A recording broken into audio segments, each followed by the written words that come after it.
Fans, this is Brady Laber from the Great Lakes Summer Collegiate League, and I'm talking with Lou Fujiwara. He is with the Lima Locos this summer. He comes from the University of Washington. Yep. And Lou, you've come a long way, man, and we'll get to the point that you were born in Japan. A long way from not only Japan, but Spokane, Washington to get to Lima, Ohio, man. Kind of explain how you ended up placed with the Locos. Yeah, so it's actually my first time playing Summer League in my whole life, and it's my first time like using wood bats and stuff, but my coach in University of Washington wanted me to play for the Locos, and actually Chad knows the former infield coach at University of Washington, so there's like the connection there, and then they wanted me to play here, and I'd love to, so I'm excited to. Well, of course, Chad Ernsberger, the head coach, that's a guy that's got a lot of connections. I'm not surprised that it wasn't a personal connection that got you here all the way to Lima, Ohio, man. Mm-hmm. Talk about it. You've only been here for a handful of days so far, but talk about the town and what's your first impressions, because this is a small town, Yep. and the Lima Locos are their big league sport. Yeah, I mean, I love this town because of the people and because of the culture. You know, I walk around with, you know, a Lima cap and then Locals cap, and, you know, people talk to me so nicely and everything, so I love this town so far. Excellent, man. So let's talk about you, man. You were born in Japan. Talk about that, man. Growing up in Japan, and you did spend a little bit of time in the United States as Yep. a youngster. Talk about that, man, before you started getting into playing baseball. Gotcha. Yeah, I was born in Japan, born in Tokyo, and then I moved to Arizona when I was like 2 years old, and that's where I started baseball. And then I went back to Japan, got into Little League, and then, yeah, I kept playing Little League, and then I came back here from sophomore year of high school. So it's been 4 years since I got back to the States. So, yeah. So when you went back to Japan playing baseball, your Little League team qualified for the Little League World Series. Yep. The one in Williamsport that everybody sees in August on television. And in 2017, as a 12-year-old, you guys won the whole thing, man. We did. Yep. Talk about that. That had to be crazy, right? I mean, yeah, definitely. Because I went back to Japan when I was 6 years old, and my first thought was I wanted to play baseball back in America again at some point. And the shortest way to do that was to go to Williamsport as a member of Little League World Series team. So I was looking for the best team around my, you know, area, and I joined them.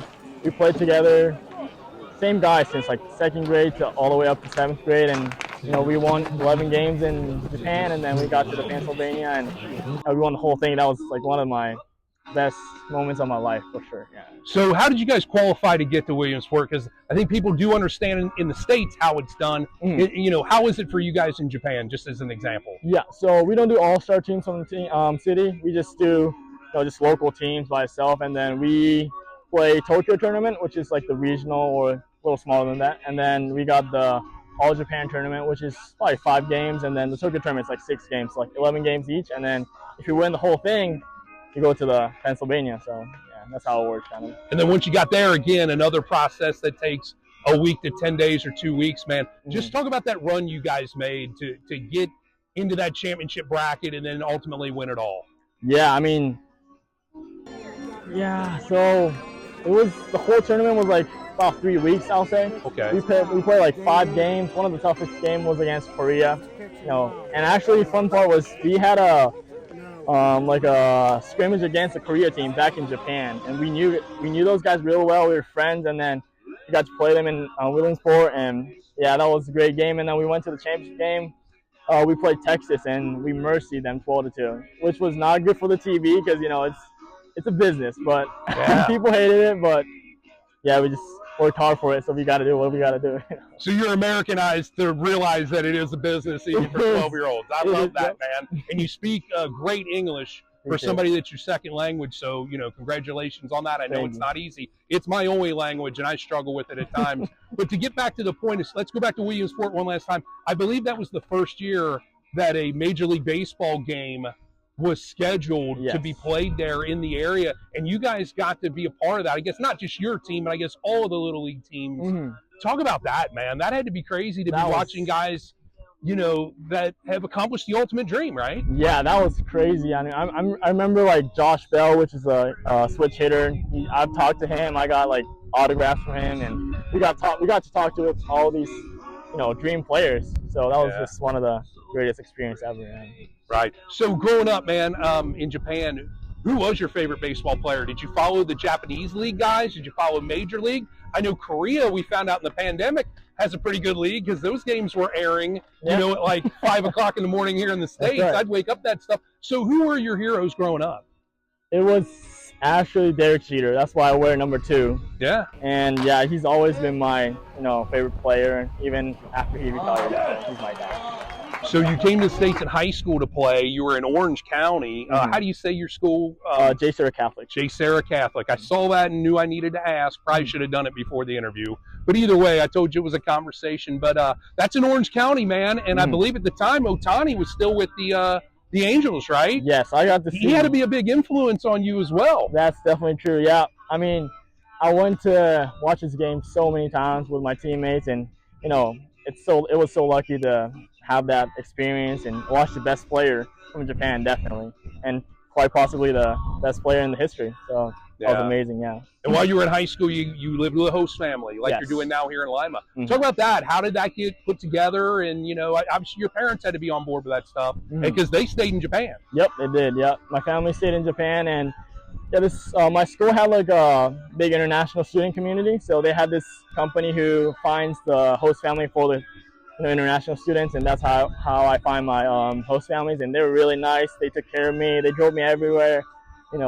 My host dad, he was 7 years old, but he still threw me like BP and everything. So yeah, I gotta give a shout out to Mr. Kaplan for sure, and Mrs. Kaplan. Yep. Sure, and I hope you still stay in touch with him. Yeah, definitely. And then you eventually ended up at the University of Washington, as we said earlier, to play your college baseball. Yep. How was that? Was it just like normal recruitment, like it is for the rest of the American players here in the States, or what? I wouldn't say so, because I had to go back to Japan over the summer, and everybody plays club ball, summer ball over the summer. So I had to get an offer out of high school baseball. And my high school coach, Coach K, helped me out a lot with it. And yeah, found a way to sneak myself into D1 school, so that was really lucky.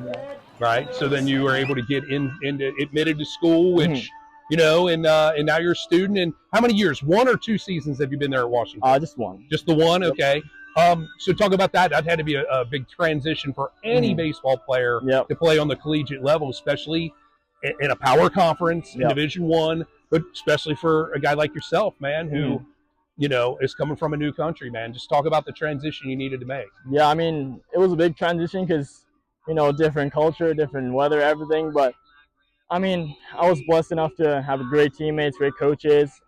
I didn't play a ton this year, but, I learned a lot from the guys in front of me. There's a lot of great players in front of me, so I learned a lot from them. And I'm here to get ready for the next season. So, all right. And, of course, you're sent here to get better here in Lima. Yep. It's a place where you'll have opportunity. Exactly. You've only been here a handful of days, but as we talk, this is Father's Day, June 16th. Last night over in Southern Ohio, you had 4 hits in the game, man. So you got off to a pretty decent start, right? Yeah, I mean, it was actually Father's Day in Japan yesterday, so that was the perfect gift for my dad, and I called him and everything. So.